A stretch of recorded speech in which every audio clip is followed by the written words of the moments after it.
I'm Gemma and I'm a teacher at Twinkl. This is the first of 5 videos where we will be reading an exciting story called History Hackers Roman Rescue. This is a perfect story for me as I love historical fiction. Each day we'll be reading a chapter of the story and then we'll be working on some reading skills. I'll be asking you some questions about what you've read. If you'd like to write your answers down, you could use some paper or download the activity sheet. Today we're going to start by looking at the front cover. And then we'll be talking about predictions. Predictions are when you make sensible guesses as to what might happen next, based on what you can see or what you've read. I'll be also asking you some questions about the meaning of words. Let's start by looking at this wonderful front cover. Front covers are great at giving us loads of clues as to what might happen in the story, but without giving too much away. Have a look at these 3 characters here.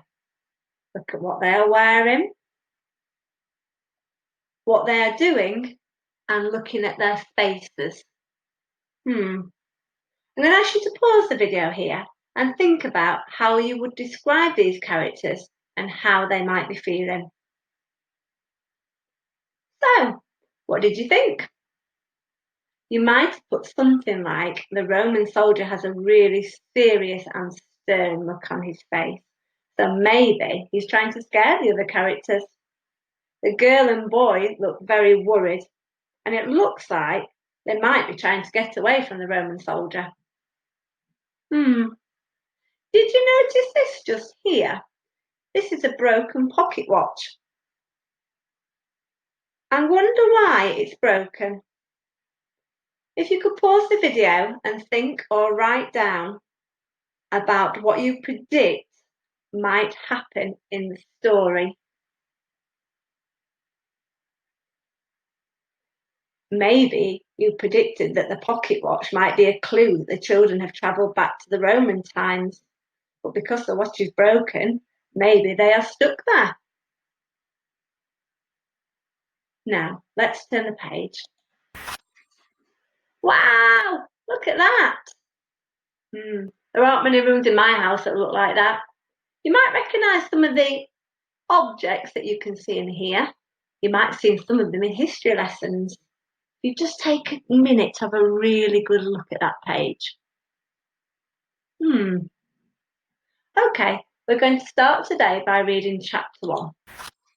And if you have a look at the contents page, you can see chapter 1 is called A Very Difficult Door.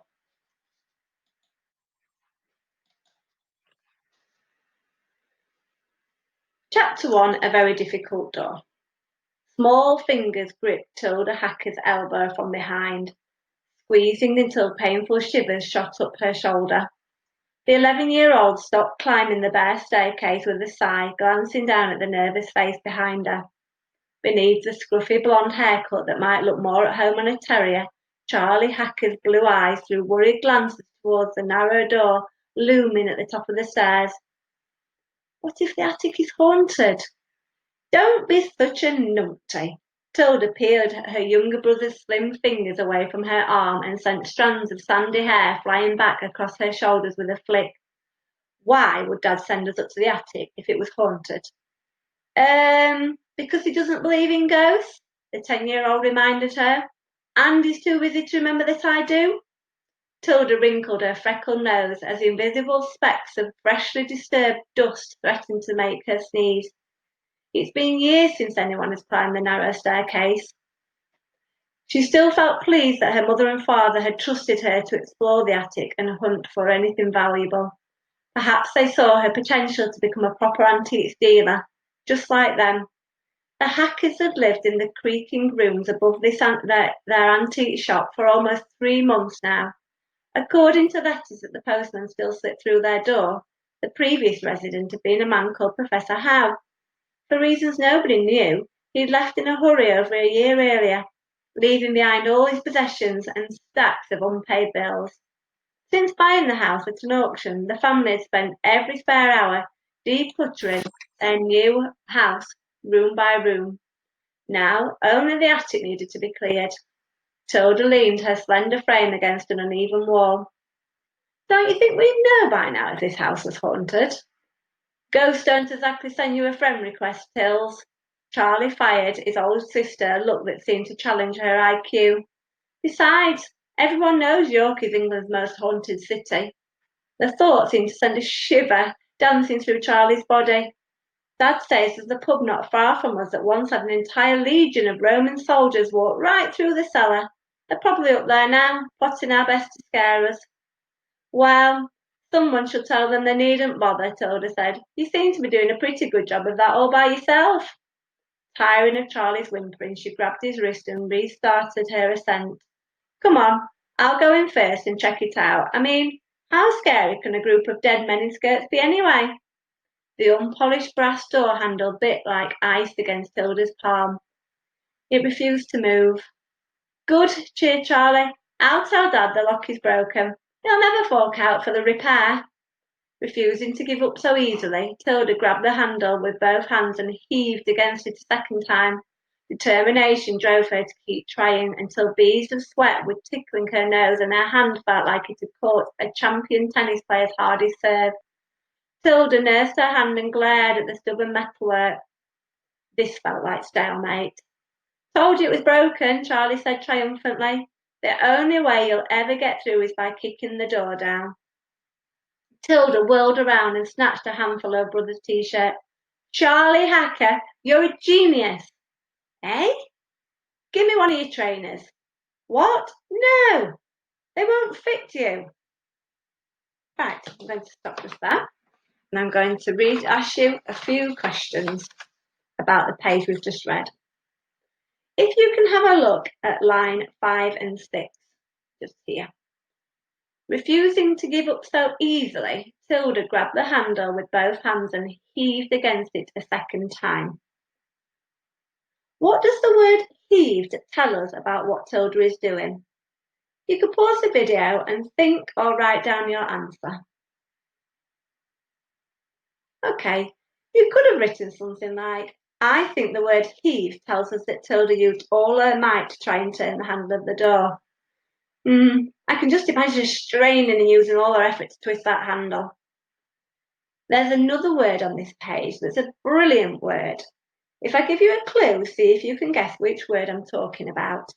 This word tells us that Charlie is feeling really pleased with himself, that he knew the door handle was broken. It's a word that tells us how Charlie spoke. Read from the line that starts just here. Told you it was broken, Charlie said triumphantly. The only way you'll ever get through is by kicking the door down. Can you spot it? Pause the video. The word I was thinking of was triumphantly. It means to be really pleased and celebrating. Okay, the final question on this page is this.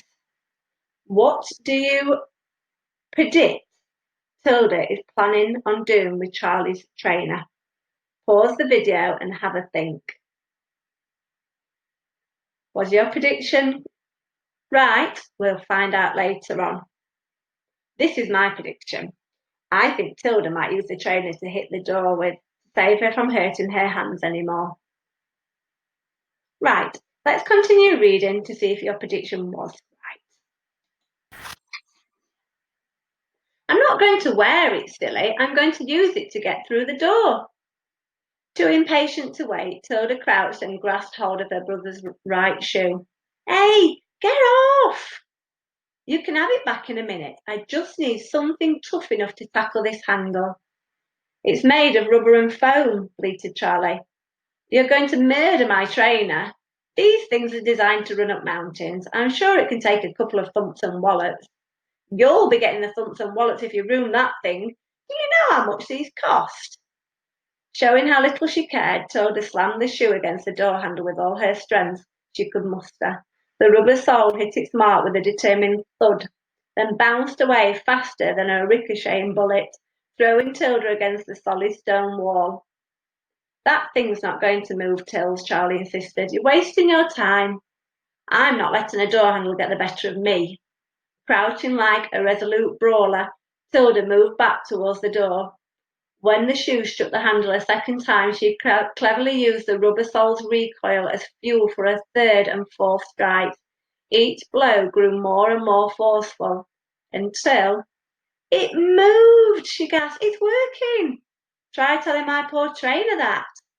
Further blows weakened the handle and excitement bubbled in her stomach until eventually the handle gave a satisfying click. As the door sprang ajar, a lip of unexpected yellow light poked through a gap no wider than a mouse's head. Slim fingers of dust coiled into the stairwell, closely followed by the scent of dried timber. Tilda handed back her brother's shoe, sniffing the air like a curious puppy. Well, it certainly doesn't smell haunted. More than anything, the room smelled as if nobody had paid it much attention since the house had been constructed. Apparently happy that his shoe had survived unscathed, Charlie slipped it back onto his foot before the room's scent caught his attention too. It smells like Grandad's woodworking shed. Charlie's nose flared above a slight smile. I love the smell of wood. Tilda raised an eyebrow. So, you coming in then? Charlie's smile vanished as he shuffled awkwardly. Yeah, of course. I just need a minute to let my shoe recover. The stress phone could give way at any time I snapped my ankle. Tilda gave him a begrudging nod. In her younger brother's database of excuses, that was certainly one of his best. When she gently eased the door open, reluctant hinges shrieked like startled seagulls. If she hadn't been so excited by the thought of what hidden treasures awaited her, Tilda might have wondered how long it had been since the door had moved. The combination of light and dust blinded her for a moment as her feet landed on bare floorboards. Warmth she hadn't expected wrapped itself around her like welcoming arms. Once acclimatized to the room's unexpected brightness, Tilda could hardly believe the sight that greeted her. The attic stretched across the entire length and width of the building. As Tilda's gaze bounced from one corner to the next, she was shocked to see that every centimetre of space was filled with exactly the same thing. Nothing. That's the end of chapter 1. There are more questions and some activities that you can do all about what we've read today. Just click the link in the description below to see what they are. Join me next time for chapter 2, where we'll be finding some more key information and details based on what we have read. See you then. Goodbye.